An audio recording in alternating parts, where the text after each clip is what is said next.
Alors, cinquièmement, construction géométrique. On va considérer toutes les configurations possibles. On commence par une lentille convergente et le cas d'un objet réel situé avant le foyer objet de celle-ci. C'est le cas qu'on vient de traiter.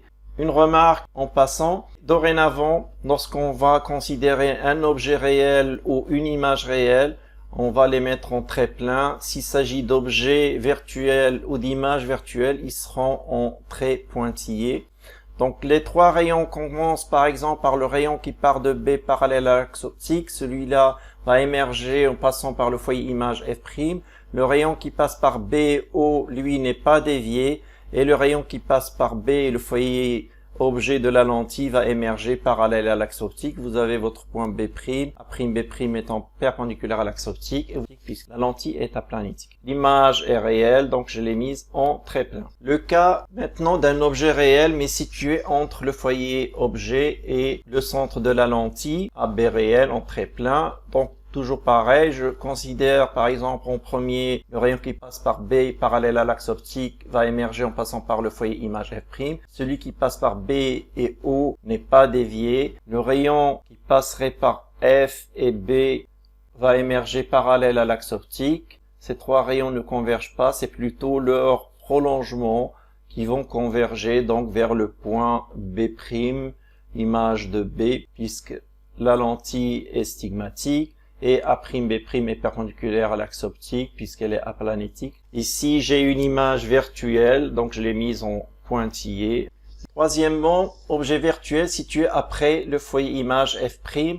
Donc je le mets en pointillé et je vais considérer un rayon parallèle à l'axe optique dont le prolongement passe par B. Ce rayon va émerger donc en passant par le foyer image F'. Un rayon passant par O et dont le prolongement passe par B, lui, ne sera pas dévié. Et vous voyez que j'ai déjà B'. Le troisième rayon passant par F et dont le prolongement passe par B, lui, va émerger parallèle à l'axe optique. Et vous avez votre point B' et A'B' étant perpendiculaire à l'axe optique. Ici, l'image est réelle, donc je l'ai mise en trait plein. Quatrièmement, toujours un objet virtuel, mais situé entre O et F'. Je considère un rayon parallèle à l'axe optique dont le prolongement passe par B. Ce rayon va émerger en passant par le foyer image F'. Le rayon passant par O et dont le prolongement passe par B n'est pas dévié. Le rayon passant par F dont le prolongement passe par B va émerger parallèle à l'axe optique. Vous avez votre point B', puis A'B' perpendiculaire à l'axe optique.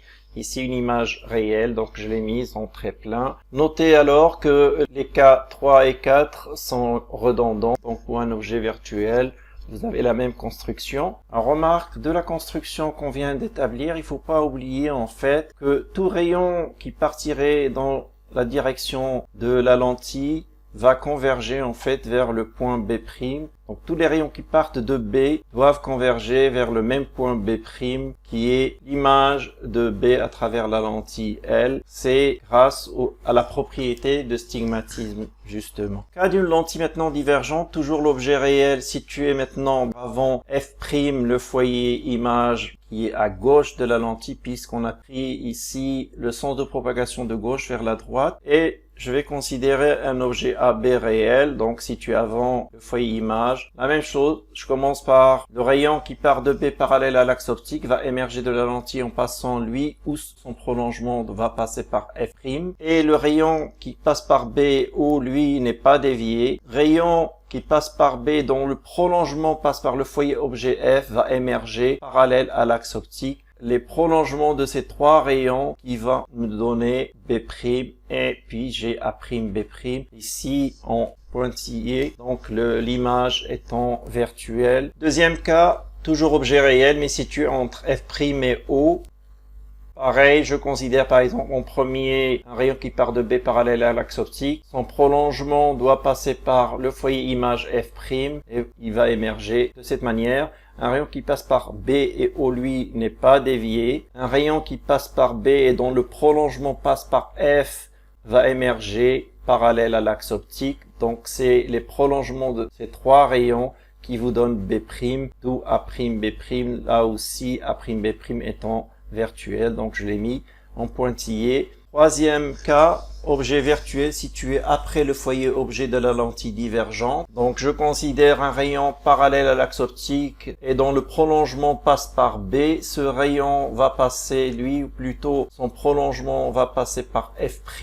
Le rayon qui part de O et dont le prolongement passe par B, lui, n'est pas dévié. Le rayon dont le prolongement passe par F et B, lui, va émerger parallèle à l'axe optique. Et les prolongements de ces trois rayons émergents, il va nous donner donc l'image B', puis A'B'. Là aussi, c'est une image virtuelle, donc j'ai mis en pointillé. Quatrième et dernier cas, objet virtuel situé avant le foyer objet de la lentille. La même chose, je considère en premier, par exemple, le rayon parallèle à l'axe optique et dont le prolongement passe par B. Prolongement du rayon émergent doit passer par F'. Un rayon qui passe par O et dont le prolongement passe par B, lui, n'est pas dévié. Vous avez déjà B'. Le rayon dont le prolongement passe par B et F, lui, va émerger parallèle à l'axe optique. Vous avez votre image B', puis A'B', dans ce cas qui est réel.